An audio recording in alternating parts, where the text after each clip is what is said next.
Sippers, welcome to this episode of the Tea With Me podcast with me, Shane Todd. It's a guest episode today. My guest is Gerry Flynn. Gerry, you may know from being an Irish League footballer, manager, football personality, or like me, you might have been aware of him before that, but then really known of him through lockdown whenever he was posting up a daily video about just Irish League stories that he had from his career.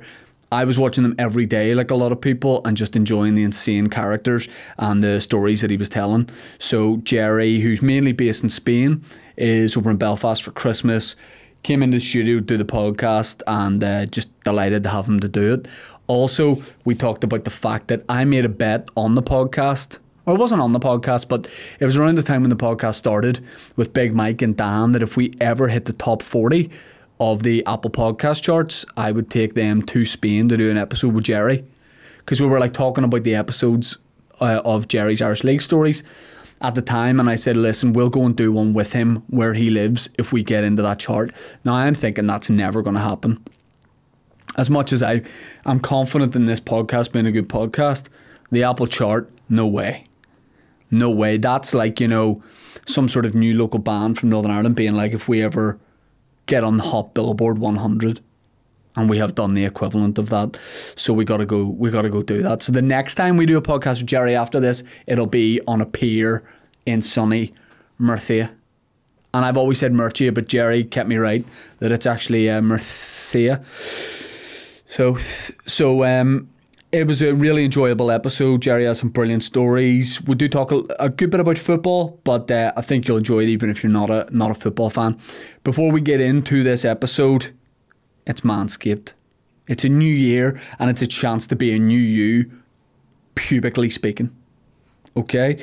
Happy New Year from our sponsor, Manscaped. Yeah, basically it says here, talk about some of the new grooming routines you're going to try in 2021. I don't need to try new grooming routines because I use the Lawnmower 3.0 and I use all the other accessories. So if it ain't broke, don't fix it. If it ain't grizzly, don't shave it. Do shave it. What I'm saying is I've been using Manscaped, so I'm all good. Dan uses Manscaped. Big Mike got a gift recently on the podcast of Manscaped, and he's just going to take his trousers and pants. And yes, that is a remarkable difference from the last time I saw.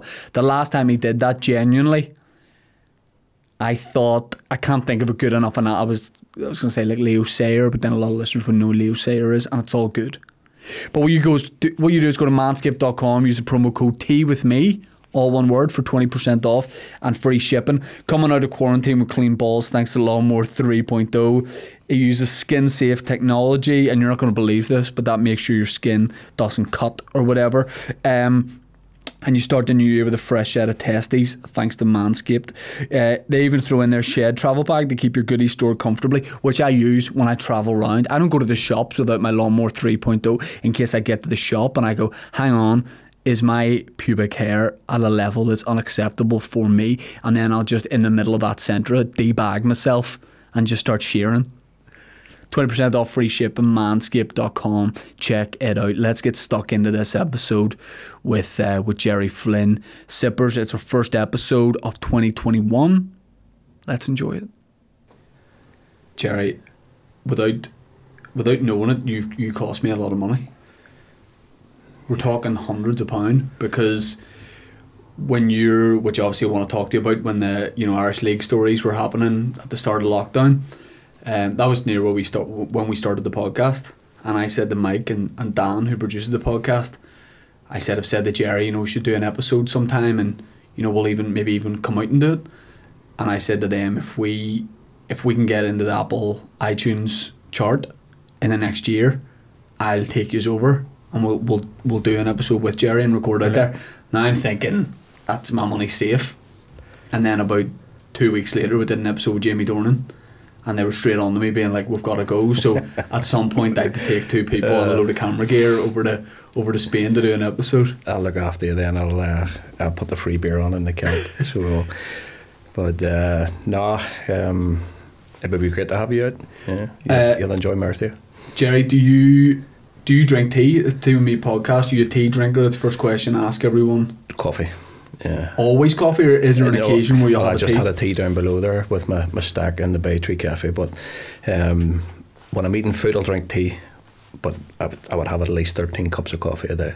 At least. Genuinely? Yeah. Well, first of all, I mean, that's controversial to have 13 coffees a day, but also to have tea with food. Now, I love tea. I'm obsessed with tea. But do you mean after food or no, during? Well, if I'm having my breakfast, if I'm eating, I have to have tea. I don't know what, that's just the taste is different. So I have like a bacon soda or whatever food I'm having, I have to have it with tea. Yeah. I couldn't have it with coffee. Will you ever take like a soda to Spain? Like, will you ever like, you know, bring some ingredients out there with you? Nutty crust bread. Yeah. Anyone comes out, feta bread, potato and soda bread. Just a side business importing all these foods over. Yeah. We actually get Tito crisps. We sell them in the bar. There's someone actually exports them, but no, that's the thing I miss most is nutty crust bread. I'm going to ask you about Spain and stuff as well, but you must have people every week saying, Gerry, we're coming over, and is that what it constantly is? Just a conveyor belt of people from Belfast coming over? Especially in the summer months, yeah. But and I enjoy it, but people think because I'm living in Spain and it's 25, 26 degrees most days that it's a holiday. But believe me, it's not, you know. Yeah. I had my mum staying with me last night, and she's, I don't know if it's just my mum, but I think all mums turns every switch in the house off. She's turned my freezer off and all my food out of Marks and Spencer's as well. I had to throw it all out this morning. But well, when she comes out, she breaks TVs. I usually get her out for about 2-3 months every summer. Right. So after, I usually need a holiday. It's hard work. Do you get people like almost seeing you as like, you know, if people from Belfast go over there, if they get into a little bit of bother or they got any problems, or people giving you a shout being like, look, Gerry, I've been arrested by the police in Murcia, can you help me out? Yeah, that hasn't. I've had a few scary moments, but not as bad as that. I tried certain friends and people I played football with, when I know they're coming out, I try to actually go somewhere else in Spain, stay away from them. But no, I've been lucky enough. I haven't had as scary moments as that. Like, yeah. We'll start by chatting about the sort of lockdown Irish League football stories, which is something that just really took off. Like I've always like known your name just from having an interest in Irish League football and Football Manager and stuff like that. And then at the start of lockdown, you started every day, probably just maybe to break up a bit of boredom for yourself as well. You were putting out 2-minute, 20-second stories of your time playing the Irish League, managing, all that kind of thing, and really it flew. What was the first moment where you realised like this is taking off for you? It was after about the 3rd or 4th one, and people started to retweet and stuff, and like when we were on a proper lockdown, so myself and Debbie, we were allowed to go to have to get groceries or to the chemist, but if you were found on the way back without having bread or water, it was €100 fine, and it was a proper lockdown. So I was thinking, how do we get, you know, we were doing what everyone was doing, the toilet roll keep-ups and exercises in the garden and stuff, but then it got to a stage, I was thinking, what am I going to do? So I was actually going to reenact like a little video of a Jared Little taking me down at Solitude for a penalty, and then I just sat, and the first one was about Marty Quinn knocking the Stuttgart fan out, and then I put it out.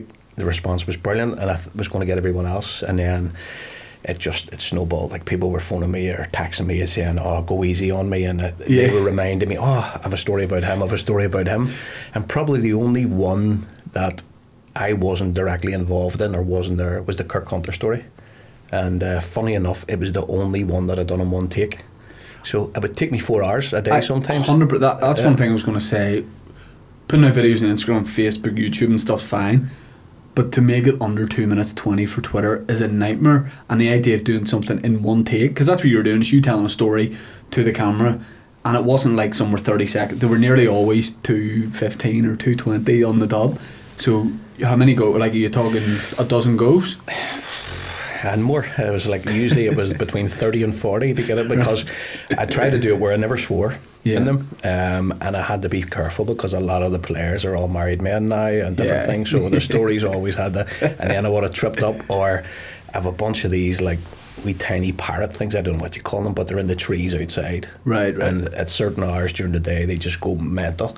So I'd be in the middle of and I thought I had cracked it. I've been getting the 2 minutes, and I've got it all right. And then I had with the airport's not far from us, the military airport, so I'd have a big jet fly across, and I start again. But were boys like buttering you up and like trying to be your best mate, like around you, and Gerry, we've always been good friends, just so they wouldn't be in a story. It was funny. Like Mark Picking, the one I told, that was one of my favourite ones. But he was the night before.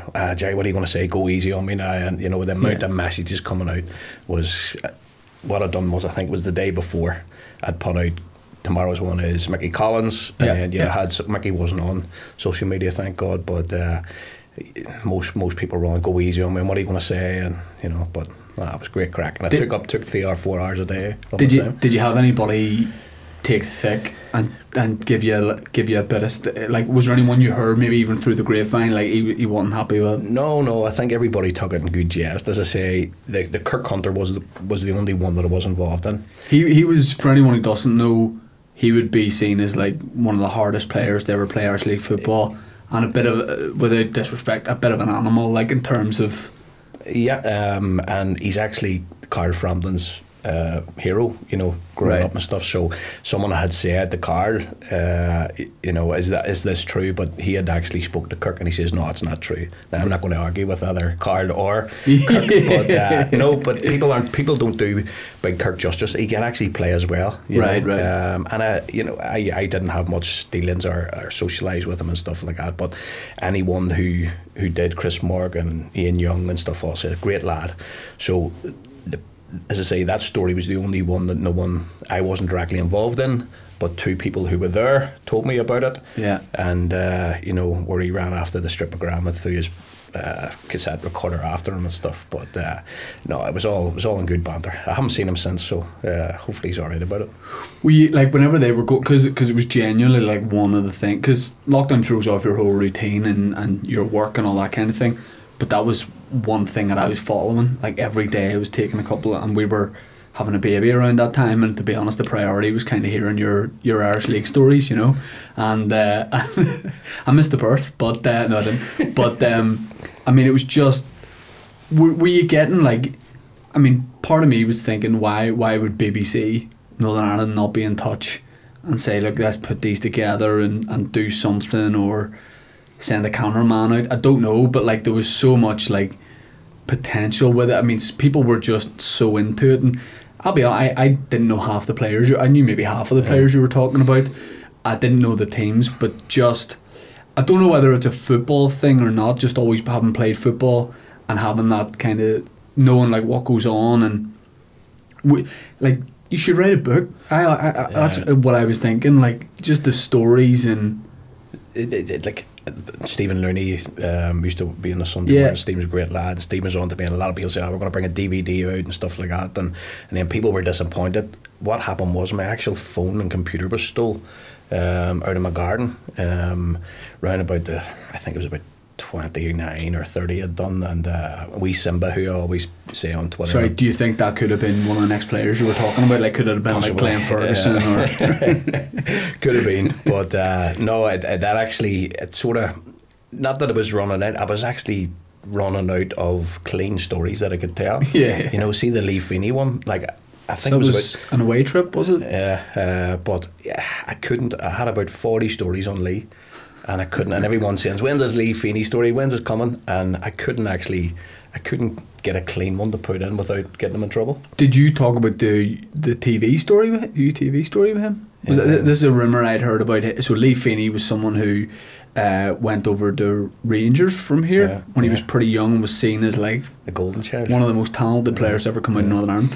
I had always heard a rumour, I didn't know if it was an urban myth or not, that he, when he went to Scotland, took his TV with him, as in like the TV, because he wanted he wanted to keep getting new TV. It wouldn't. Do you know what? It wouldn't put it past him. He's I absolutely love him to bits. He's one of the nicest guys you'll ever meet. Yeah, very talented. He's now manager at Bangor. But no, I remember one time at the end of the season, we used to take all the players away. We went to Liverpool. And I was at a load of properties at the time. I was doing a bit of property development, and it was literally my phone was going non-stop.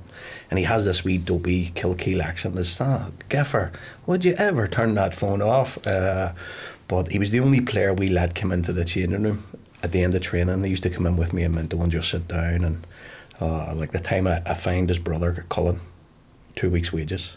He had been drinking the night before the game. And I came in and Colin was pure white, and Lee came in after training, because him and Lee and the dad used to live on the one house. And he comes in, he says, Gaffer, you can't find Colin 2 weeks' wages, or you need to do it weekly. Right. And I says, well, he's only 6 months left on his contract. And he says, look, well, what are you talking weekly? He says, look, £5. I says, well, he needs to sign an extension in order for me to take that £5 out of his wages for the next 2 years. But and then I had somebody from Kilkeel, well, not say one of paramilitary, but wee Billy from, and he says, Jerry, here, you can't be finding him out there. You know, he won the ad for 2 weeks. Nah, but absolutely two smashing lads. But what a player. We used to go to Spain at the end of the year as well with the staff, and Lee came along, and I'd had maybe 4 or 5 beers, and I used to have a go at him, saying, your talent, why are you not still there? You should be playing the Premiership, you cut him on. And he just doesn't have a care in the world. When I was playing for Hollywood, he played in a game down at Sea Park here against us. I think it was a cup game, and I think they won 7-0 or 7-1, and he sat our keeper down twice, just in scoring the one goal. Went round him, almost brought it back, did it again, and dinked it over the top. And you're thinking, why are you playing in front of not 2 men and a dog, you know, 1 man and a cat? No, he just, but again, nothing, even to this day, nothing phases him. He just doesn't worry about anything. Yeah. I know what, he's, you know, he said he wasn't good enough. But like the first day he arrives, he goes into the room, and Andrei Koncheskas was in it, and they were flying out to America, and Andrei was watching some program in Russian, and Fino like puts in, throws his suitcase on, they're flying out to Florida next day, and he says, after about half an hour watching Russian TV, you know, here, Andrei, turn that over, would you put new TV or something on, as you say?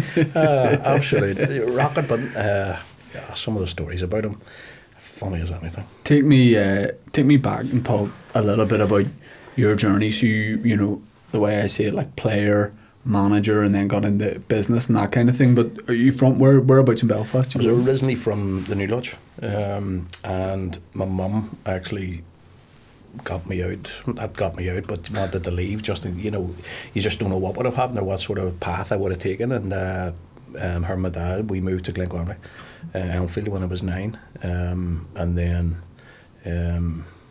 lived there. My mum's still there. Dad passed away a few years ago, but she's still there to this day. And so originally from New Lodge, but grew up in Glencormley. And everyone you, like a lot of the people you talk about for the stories, would you have played football with at like underage level and all that kind of thing? And well, Tim McCann, me and Tim probably played in Christian Brothers High Town. We weren't allowed to play football. It was hurling and Gaelic up until the year after we left. And but I had a really good side then when you look back at the players. But no, me and Tim would have grew up. Tim ended up marrying my cousin, so we played at Clinville together. You know, so me and Tim would have been really good friends growing up. And like looking at the Irish League now, it feels almost like nearly professional in a way. Like some of the facilities, the fitness of players, all that kind of like. I've been following the Irish League for about 10-15 years, and it seems like it's so many clubs going towards full time and that kind of thing. When you started playing Irish League football, was it complete night and day? Like, was it a totally different game then? Like, especially at Cliftonville. Like, we won the league in 1998 with Marty Quinn, and the wee groundsman, Paddy Madden. It was his anniversary. I think he died maybe 2-3 years ago. And this is not a word of a lie. Like, you'd have had Solitude when it had the grass pitch.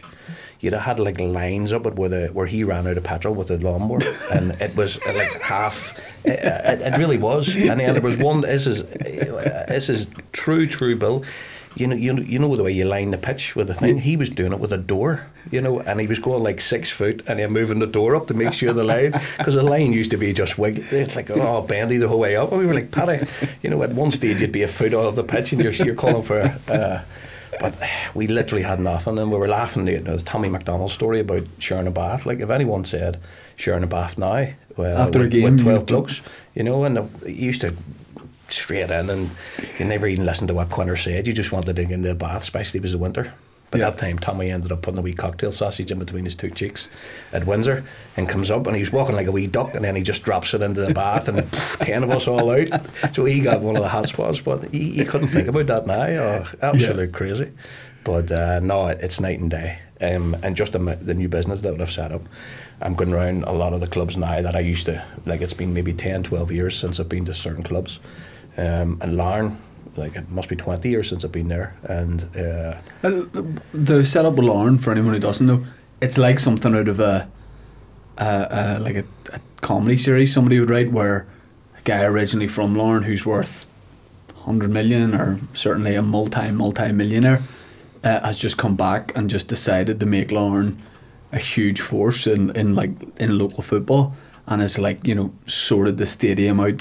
They're full-time players coming over from across the water, and just emptying, and then that's happened to the Glens as well. So it's almost like overnight you're talking about millions in the Irish League as opposed to a score. Yeah, definitely. But and you know what, Kenny is one of the nicest guys you'll ever meet. I didn't know him personally, and it was one of the stories that I'd done, and I included his name in it, and I says, you know, Martin Donnelly, who's from the New Lodge, I know all the family and stuff, and you know, one of the stories was, I says, Google the owners of Purple Bricks. Yeah. It's not owned by Kenny Bruce anymore. It's the Donnellys own it, you know, because they were the New Lodge Mafia. Right. And so he loved it. And since then, you know, we became friends. And, you know, I asked him advice on a couple of things, business-wise. And without even knowing me, you know, yeah, no problem at all.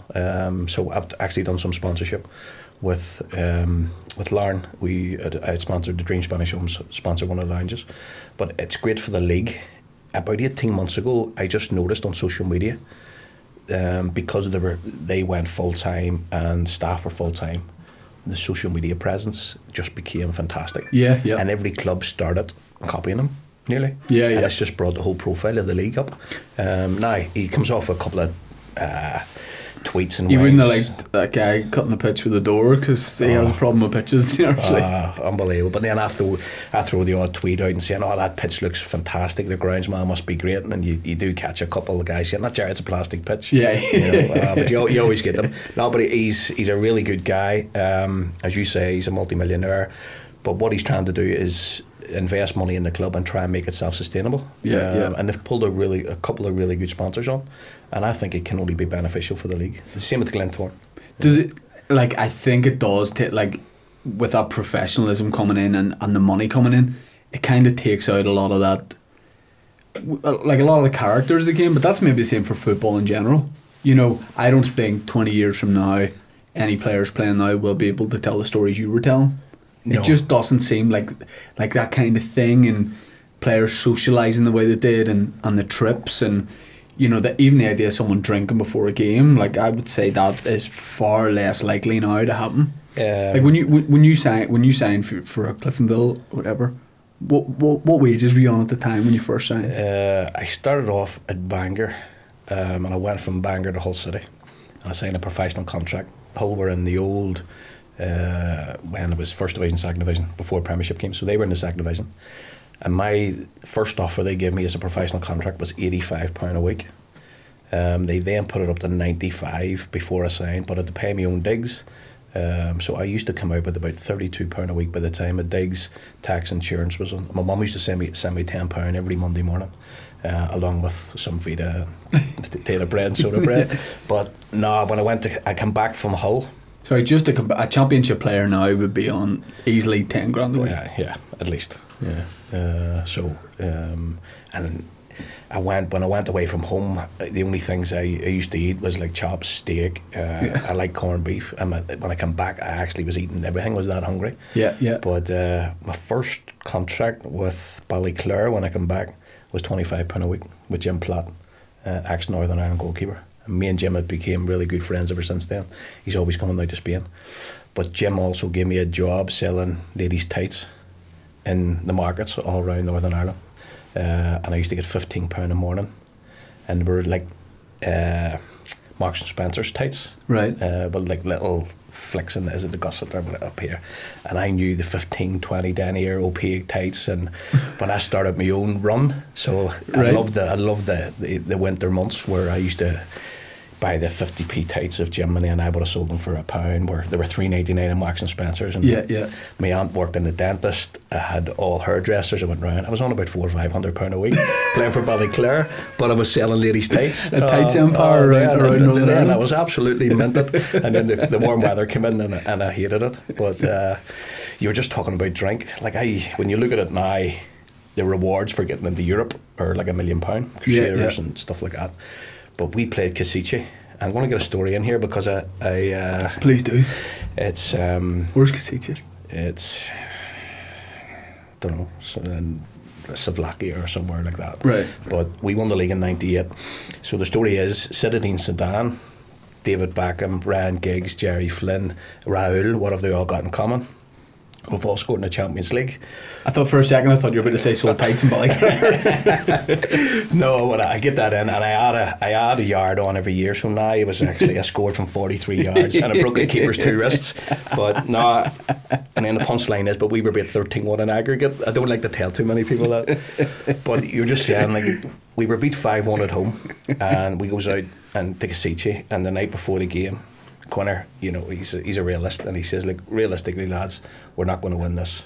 He says, which is not what you want to hear. Yeah. He says, so don't be having any more than 4 pints tonight, right? The boys were absolutely hammered before we go out the next day and we get beat 8-0, which would never happen in these days. No. But even like leading up to winning the league with Cliftonville that year, every Tuesday night and Thursday night, the boys would have went out and had a few beers together, and you know, that was the togetherness, because you know the training facilities were horrendous. You know, we didn't have much money, but we just had a togetherness and a small squad as well. So you know, it worked. But like clubs now, like you know, most of them would probably meet for breakfast, would they? Like or a lunch before the game, which is obviously all healthy food. We used just grab something on the way and like when I was manager at Newry, I tried to introduce all the healthy eating and through the academy and stuff. But yet I had wee Pidgey from the Short Strand. What have been walking into the ground, eating a burger with bacon hanging and brown sauce coming down his shirt and stuff. And I'm going, what are you doing? You know, can I ask why wee Pidgey was called wee Pidgey? I don't know. Prigent. He was just Paul Prigent. Him and Joe McDonald. You know, Joe was over at Millwall. Again, a couple of stories with Joe where, you know, I got threats from boys out of the Strand and stuff because I dropped him and I put him on the list, and then the next thing he went and signed for Ballymena behind my back, and so I was fining him for even looking at me. And you know, he told me to know Ingro Antonio one day, and I made him do laps on his flip-flops and give him blisters. But you know, we fell out then, but me and Joe are good friends now, and when I'm back I usually meet him for a beer, and like some of the stories he tells me now, what they were up to, where I thought they were, you know, because we were doing well in Newry, and but I was thinking how they even played some of the games when I find wee Pidgey, I put him on the list one time, and he says, thanks Gaffer. And then he said to Joe, what does on the list mean? He says, you getting ready? And he went, Joe, you getting ready? He didn't even know what was on the transfer list. Thought he was on the good behaviour list. But some great lads, and as I say, some of the stories, like I had Mickey Collins as well. Mickey was... He came, so towards the end of when I was playing for Hollywood, well, yeah, about 10 years ago I was playing for Hollywood, and for some reason 2 boys took over that were managing St Pat's maybe, and they just one day just brought Mickey Collins. Now you need to warn people if you're going to bring Mickey Collins to training, because we were like, you know, amateur league team and, you know, mild-mannered guys, and then all of a sudden this bald fella got out of a car, and I was like, oh no, and he just started hurting people. He played one friendly for us. Mickey was, and I'm being polite when I say it, he was mental. He really was.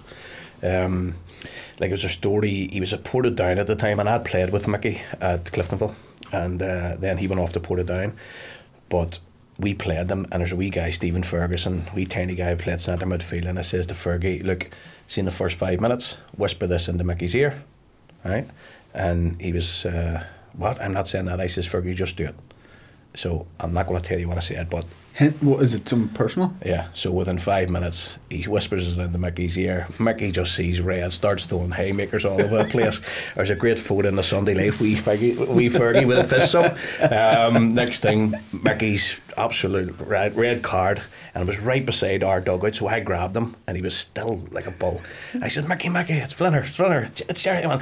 I said, Mickey, go off now, because you're going to get... He ended up getting, I think, 11 game suspension. Yeah. But didn't I go to sign him while he was still suspended? So it was like September time. I met him down in McDonald's in Yorkgate. Is that, as in by chance, or that's for the meeting? No. So that's where I went to meet him. So I said, Mickey, what do you want? And he had a Big Mac, and the next thing I'm discussing terms with him about signing him. And you know the tables in there, they're like bolted to the ground. Yeah. So I says, like, Mickey, you can't do what you do, and everybody knows how to wind you up. Yeah. I says, like, it was me who told wee Fergie that, and I could just feel the table lifting as if he was going to pull it out of the ground and beat me over the head with it. So I had done a deal with him. You know, he would get a washing machine, or he would get a bonus every time that he wasn't sent off so many times. And legit, you would. Was that a kind of Irish League thing, honestly? Where you would... No, well, it was just you couldn't give Mickey money, because then he wouldn't turn up for a game or something like that. Right. But just appliances, like... Yeah, a great guy. It was one of the club men at the time used to make him deals where he'd bring him a perfume before every game and all for. Honestly, he was. That is why I love the Irish League. He's getting a bonus of either a washing machine or perfume, and you met him in York at McDonald's. That's why I love the Irish League. I say it's the greatest league in the world. You know, it's just, you know, you have managers offering to fight other managers in car parks and stuff. You know, you just don't get it in the Premiership. You know, like Stephen Baxter with "I'll fight anybody," and then you've Mad Mick at Glentoran, and people are winding him up as well. Tim McCann's another one. But again, it's just. The professionalism is great to see, but again, as you say, there's not as many as characters. Like going back to Mickey, I'd signed him, and we played 5 across the middle, and he made his debut against Distillery on New Year's Day, and stupidly I put him in. I should have given him more time to see what way we played the system, but he was all over the show, and he was going up closing people down when he wasn't supposed to, and he comes in at half time, and I used to do a PowerPoint before every game. And I had my Apple Mac out and had the projector up, and next thing Mickey just comes in and just throws the whole table up in the air. The computer goes flying, absolutely busted. He kicks the whole tea over, and all the boys were all, as you say, you know, well-to-do sort of lads playing. They were never seen. He was just like crazy, you know? Yeah. And I believe now he's getting into cage fighting. You know, that I think he's found that's his sport. But a great lad, a funny boy. I have a fantastic story, but I can't really tell about Beef Hula Hoops, right? When Mickey were in a place where he worked, but I'll tell you off air. But it just sums him up. I'm very curious about that. Well, I need to tell you off air, because I'm here in Belfast. I want to get out of here before I tell you a story. I'll tell you when I get back to Spain. And then, like, being a manager as well, when you moved into management, is it? I imagine if you're a manager of Hull, a championship club, not that it's easy, but like, you know, you're talking to professional athletes who are all probably fairly motivated. They'll all be there in training in time. Was it difficult being an Irish League man? Were you literally babysitting people at times? And that was the thing, because when I played, I knew I only had to look after myself, make sure I was healthy, make sure I went to bed at the right time, and I always did, you know. But when you go in, and it just seemed to be that at that particular time at Newry, I only signed Rockets. You know, when I look at the boys, I had the 2 Feeney brothers, Pridgent and Joe McDonnell. I ended up signing Mickey Collins. Goose, the goalkeeper who played for Linfield, I met him in town the other day. I ended up signing Sean Friars, who was at Clivenville. You know, and Minto was my number 2, and Minto was like, Jerry, you need to sign at least 1 or 2 sensible lads, you know. But it actually worked. You know, we got to the first cup final in years, but no. It was a cup final when you played it. Was it against David Jeffrey? No. That was a story about David Jeffrey and the way he shook hands. Because David Jeffrey, obviously, for anyone who doesn't know, Linfield manager for decades, big imposing guy, and like big character, and for no apparent reason says people's full name. Yeah.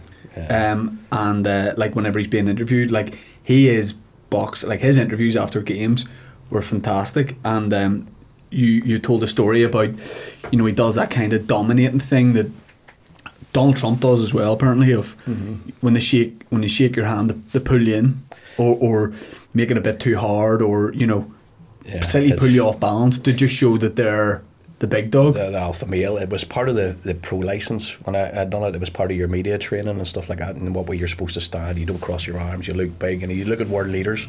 Putin does it, Trump tries to do it, but so I'd done it on the Sunday, and we play the Blues the following week. So I'm right, let's put this in. And Davey always grabs you at the back of the head and pulls you in and kisses your forehead. Right?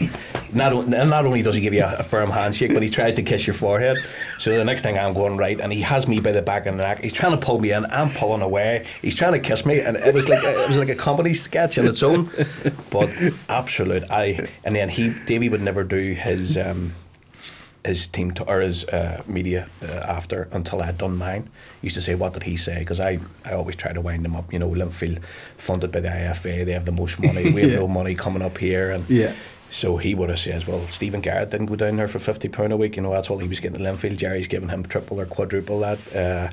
But I seen him at a wedding. Joel Taggart had get married about 2 years ago, I think, out in La Manga, and I always meet Joel and May McFadries and Albert and stuff when they come over for a game of golf and stuff. But I was sitting at his table, and I hadn't seen him in years. First thing he does, lifts me up on the ground, kisses me in the forehead, has me in a bear hug. Jerry, great to see you. But I made the mistake of telling him I didn't believe in God. And he was absolutely, and his wife had to say, look, will you leave Jerry alone, leave him alone? And the next thing I come back, and the little minister was over, and he was saying, Jerry, we've just said a prayer there to find God again and stuff like that. And next day he was on the train going to Barcelona. Me and Debbie had drove around back to our house, and text message came through, really good to see you, your lovely wife Debbie, and I'm still praying that you find God, but I'm absolute, he's one of the best guys in the league. Again, just another character who, it'll be so sad if the Irish League does go that way where it's a bit more professional and you don't have those big, he did the exact same handshake to me. We're playing a charity game at Seaview. I don't know if you probably didn't see my goal from. I posted it up a few times. You seen it, Jack? Yeah, I've heard about it. Yeah, I was supposed to play in that game. What do you think? It was fantastic. I'm surprised I'm surprised the Blues, the Glens didn't come in for you. Genuinely, David Jeffrey was managing the opposition team, and he's obviously Ballymena manager. Yeah. And I honestly thought after the game he might, because my hold up throughout I'm not a striker. Right. Real shift, and I thought there is a chance DJ's going to say to me, but he did that before the game. When you walk into our dressing room, I was the first one there, and Keith Gillespie's there, Jim Magilton, loads of people, and I was just sitting off to one side because the only people I get starstruck by really are footballers, so I was just kind of keeping my head down, me and my mate, and I was the first one when you walked in the dressing room, and David Jeffrey walked in, and I've never actually seen him in person, so I was a bit taken back, and he reached out, he took my hand, he pulled me in, he might have kissed my forehead, he ruffled my hair, he did whatever he did. And honestly, I thought he must love my videos. Yeah. I thought he's a fan, and he was really happy to see the way he embraced me. Yeah. And then he proceeded to do it to the other 30 people in the room. He, as you say, he's a character, and you can't argue. I think he's the most successful manager in world football. Right. What he done at the Blues is incredible. But what sort of shit do you take being involved, having played for so many different clubs, managing different clubs? Say like a night out in Belfast back in the day, was that kind of thing, Bob? Was there a lot of? We sort of grew up through the main troubles. I was out for dinner with my best mate Simba last night, and we were always saying, when we went away to Spain, and people always wondered why, we always sat looking at the door, and the door opened, everyone looks over, but it's nearly a thing of growing up. A thing that happened. Yep. But. No, I remember one night again, and it was scary times then. It was when it was really bad, but all the players, well, apart from the ones from West Belfast, like Pocket McAllister and stuff, they would never have come into town. The Westies always stayed in the West; they never come out of it. But we used to go to the Joxer after the game. You'd have the Blues, the Glens, Crusaders, 3 or 4 boys out of each team, and it was always cracking. It was always banter. You had no social media. But I was phoning, I think it was my dad, to say, look, Dad, pick me up at such and such, 2 o'clock. And Michael Surgeon came from behind, and there was the old phone boxes with a wee gap at the bottom. Yeah. And he throws a load of firecrackers in. And I'm not joking. I thought somebody had opened up on me. I thought I was shouting, and I couldn't get out of it. I drops the phone. My mum ended up fainting. My dad's shouting down the phone, "Are you all right? Are you all right? Are you all right?" I had to go back in. He says, "What happened? We thought you." And I'd lifted the phone. But just some of the things back in, and you always took it in your stride. And I was lucky. We ended up in parties and the Shankill and different things. And me being from a new lodge, playing for Cliftonville, it wasn't done then. But no, I always got on well with everybody, and it was a scary time. And how come you did end up in Spain? I was a walking heart attack. I literally was after what happened in Uri, and I had the property portfolio, lost everything. I'd bought a place out there previously. Sorry, I would imagine that when if you're going through business problems or that kind of, also being a manager of a football club doesn't help balance out the stress levels. No, there was a couple of times I did end up in hospital. I actually thought I was taking a heart attack one time. But again, looking back, it was stress. And again, I was thinking, right, I'm going to go out there. I went out. I had a big, massive minibus at 336,000 kilometres on it, and I just started doing airport runs. And I probably do more work now than I did before I moved to Spain. But I had no regrets, but if I say I probably wish I had done it 10 years before that. It's a great lifestyle. And do you have any involvement in football out there? No, I go and watch the odd game. I still keep in. I do the odd commentary when I come back here. I always watch the results. And then now with so many live games and streaming, I keep in. So because Murcia, where you are, and I know you say Murcia. Yeah. I think because you've been over there that long, you can. I can't. I don't think yet I'm ready for that. But has their team had a load of money pumped into it, like Racing Murcia? Racing Murcia, and they signed like Julian Lescott or something, and he said he didn't know anything about it. I'm not sure, but Murcia are actually, let me get this right, they're in La Liga, I think. I think they've just been promoted again. So why are you not saying, listen, scored in Champions League? Can't give me a couple more weeks, actually. I think get involved, and even on the playing side, I don't know if they have any Champions League goal scorers. No, I wouldn't think so. No, I might put that in my CV and throw it in there. Yeah. And like you say, working in property, you probably do have a load. Do most people who buy properties from you come from Belfast and come from here? There's quite a few from back home, and again, the Twitter stories. As I said, I think 700 followers. I'm up near 5,000 now because of the football stories. Yeah. And then I started doing like little videos walking along, and I do have really good bargains for people. Yeah. And because I'm from here, and people who are thinking about buying there, and then they know me, they see the videos, and I give away some of the secrets that some of the agents are doing. Yeah. So it's pissed a lot of them off, but it's beneficial for me. So is there like a little bit of a Northern Ireland sort of, like a Belfast community out there of expats, like are the people you kind of run into? Well, about 20 minutes away there's a place called Lasagna, and they have a bar called Paddy's Point. It's probably the busiest bar within that whole region of the Alicante and Murcia region. But Joe Kernahan, the ex-Armagh manager, so Joe promoted a company who I subsequently bought off back 15 years ago. So that whole Lasagna area is a lot of people from Armagh, Louth. Joe recommended a lot of people there. So down where I am now, more and more, a few people from Kerry, different places, Larne, have bought places, and it's becoming more popular. So, yeah. I mean, I love it. Like, yes, when you do videos walking along, and you just, especially now with having not been away for so long and all the crap that's going on, like when you just see the sun out and the beach and that kind of thing, like, must be nice to be locked. And like, it's never going to be in lockdown, but to be locked down somewhere like that looks like the ticket. Yeah, it's good. And again, but I do a thing. As soon as I go on or someone puts a tweet, especially more so on Twitter now, where people say, it's freezing back in Belfast, the first thing I do is why don't you rent this place or buy this place? People are like, give me more information. But in a strange way, I actually like the rain and the cold. Through work and the business I've set up, I've just rented somewhere here in Belfast for the next 6 months. So we'll be back 2 weeks every month. And I actually like walking up the Lagan. It sounds strange, but when it's raining, when it's cold, getting hopped up, because it's going to sound strange, but it actually is. Sometimes it's just too warm, especially July, August. The heat's unbearable. And when we come out to do the episode and shoot it, like where will we do it? We'll want to like show people listen, we're in Spain, like in some sort of nice setup. Where are we going? There's a nice pier just down. We'll set up on that. Yeah. Again, a place in the sun, does it all the time. They've all the gear, they set it all up. So great wee restaurant, just at stones like wee rocks out. We'll set up there. Yeah, I'm thinking April, May, but maybe that's optimistic. No, well, again, I think once the vaccine's rolled out and people start getting it, then we have sold one of the bars, as I said to you off air there, but one of them, realistically, we're not going to open to March. Yeah. I think, and we're going to have a bumper year. I think a lot of people, because they've been locked up and on lockdowns. My wife Debbie, she runs the rental end of the business, and a lot of people are saying, like, can we have 3 weeks this year instead of the normal 2? So I think once we get sort of March, April time, you should be all right. Yeah. Excellent. You need to pack those yellow Speedos and start thinking about those now. Oh, yeah. Yeah. Gerry, thanks so much for coming on the podcast.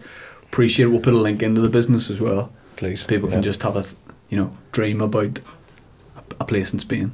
Yeah, fantastic. Excellent. Cheers, Gerry. Thank you. You're more than welcome.